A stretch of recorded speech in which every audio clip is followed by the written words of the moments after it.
O que eles não querem que você saiba.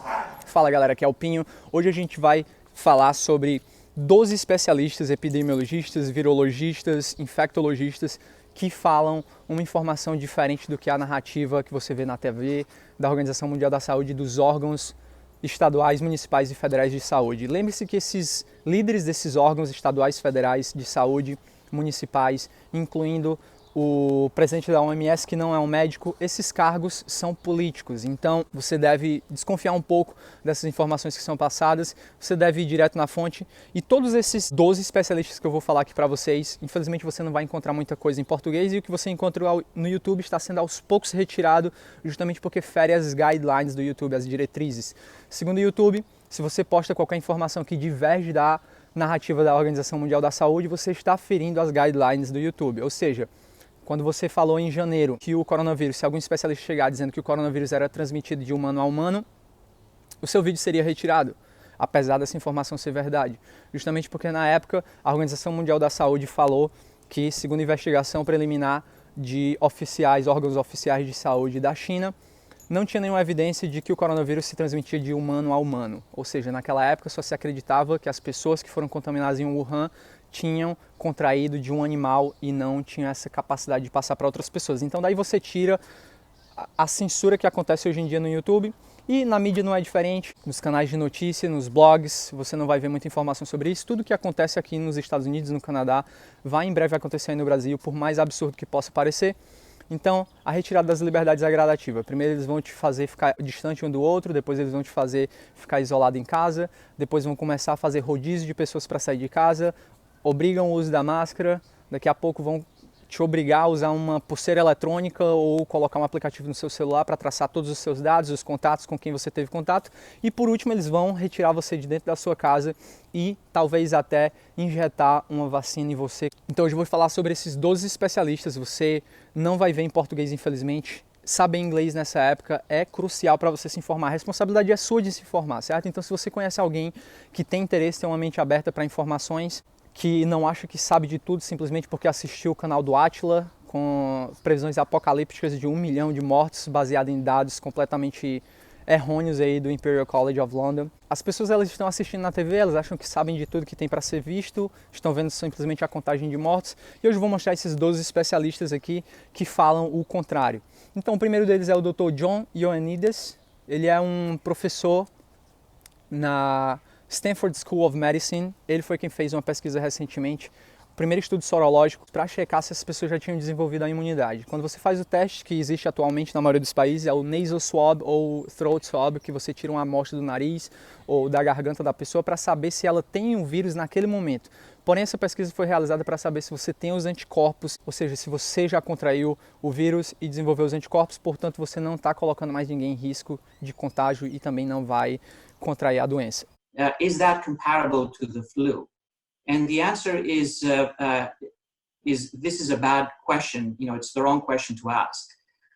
Because if we're talking about children and young adults, the chance of dying if you are infected with this virus is less than the chance of dying if you are infected with influenza. If we're talking about middle-aged individuals, it's probably about the same. If we're talking about increasing age, then COVID-19 becomes more dangerous. Segundo, o Dr. Johan Gisek é um epidemiologista, infectologista e conselheiro do governo sueco. The pandemic should be evidence-based.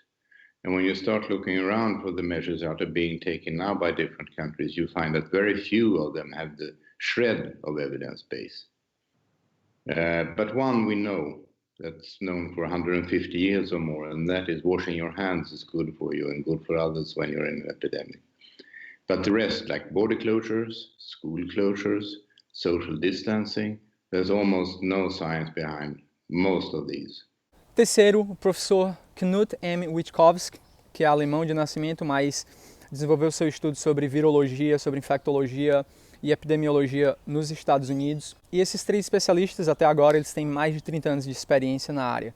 He says that every additional month that it takes to get the vaccine is a month when the economy cannot return to normal. Do you agree with that statement? No. It's absurd. It has nothing to do with reality. No epidemiologist would ever say anything like, well, with one example, we have one person who calls himself an epidemiologist and is seen as an epidemiologist in Britain who makes statements like that as well. You're talking about Neil Ferguson? Yes, I'm talking about Neil Ferguson. Quarto, o Dr. Michael Levitt, ele é um biofísico e professor de biologia estrutural em Stanford University. Ele também ganhou um prêmio Nobel de Química. The standout losers are countries like Austria, Australia, Israel, that actually had very, very strict lockdown, but didn't have many cases.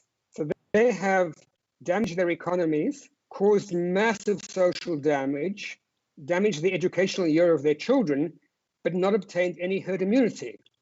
I think in many ways, the European countries are fine. They didn't need to have the lockdown, but they will have all reached a high enough level of infection not to have to worry about further future attacks of coronavirus. Quarto, Dr. David L. Katz.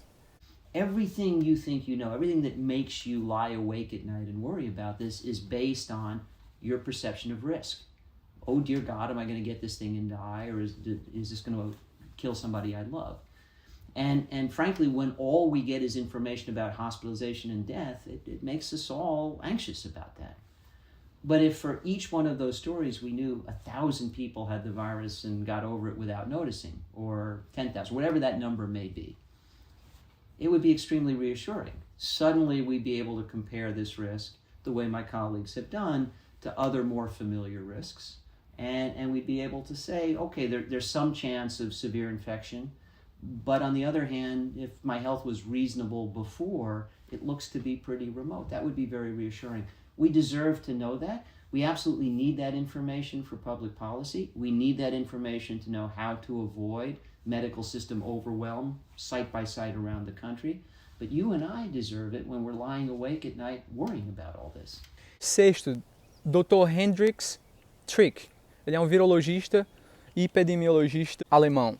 Or hepatitis C vaccine research, we are still waiting for a vaccine, and it's a decade of research. And there has not been a successful vaccine against any coronavirus. So now saying in 18 months we're going to have a vaccine, it might be that we have a vaccine that can be tested, but to show that it is efficacious and that it really protects from infection, we cannot say that. Sétimo, Dr. Andrew Tagnell, é um epidemiologista e especialista em doenças infecciosas. Ele é o ministro da Saúde, como se fosse o ministro da Saúde da Suécia. So the death toll among people coming to hospital is quite low. We also know that the death toll is almost only, I think it's about 85-90% of the death toll is in people above 80 years of age. So recovery rate among younger people is very, very high. Oitavo, Dr. Simon Thornley. Ele é um epidemiologista da Nova Zelândia. 11, é uma PhD em biomedicina e professora universitária Dolores Cahill.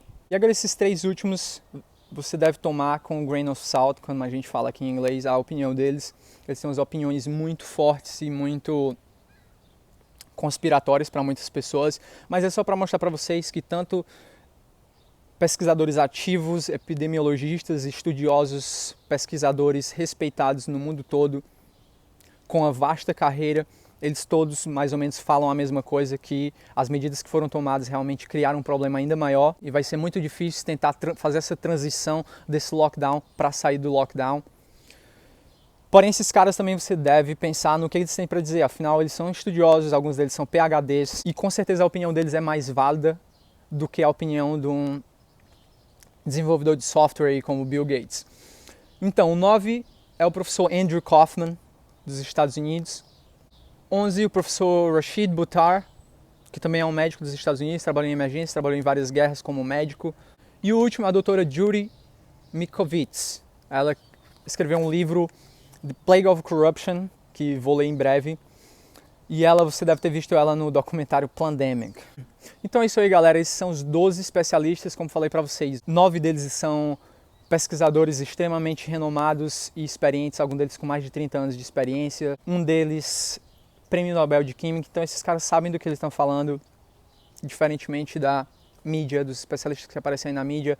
No caso do Neil Ferguson, que apontou aí todos esses números astronômicos de mortos, que todos deram errado. Não foi só essa vez, foi anteriormente também. Os cálculos que ele utilizou para fazer o computer modeling, que chegou a esses números astronômicos aí de mais de 2 milhões de mortos nos Estados Unidos, mais de 500 mil mortos na Grã-Bretanha, e baseado nele também, profetas do apocalipse aí, estudiosos brasileiros, youtubers, falaram que ia ter 1 milhão de mortos até agosto.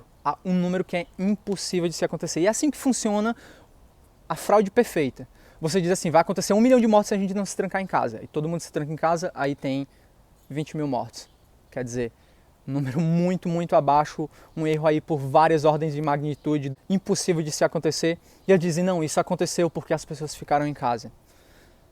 Não, a gente deve olhar para a ciência, a gente deve ser frio, a gente deve deixar o sentimentalismo de lado e ver o que esses especialistas têm a falar. Então é isso aí, galera. Mande esse vídeo para alguém que você conhece, que tenha curiosidade. Não mande para alguém que já sabe, acha que sabe de tudo porque assistiu um vídeo no YouTube ou porque assiste a Globo todos os dias. Então é isso aí, espero que vocês tenham gostado do vídeo de hoje. Pesquise um pouco mais, é sua responsabilidade se informar, não é responsabilidade só sentar e receber o que o jornal tem para te falar. Valeu, galera, e até a próxima.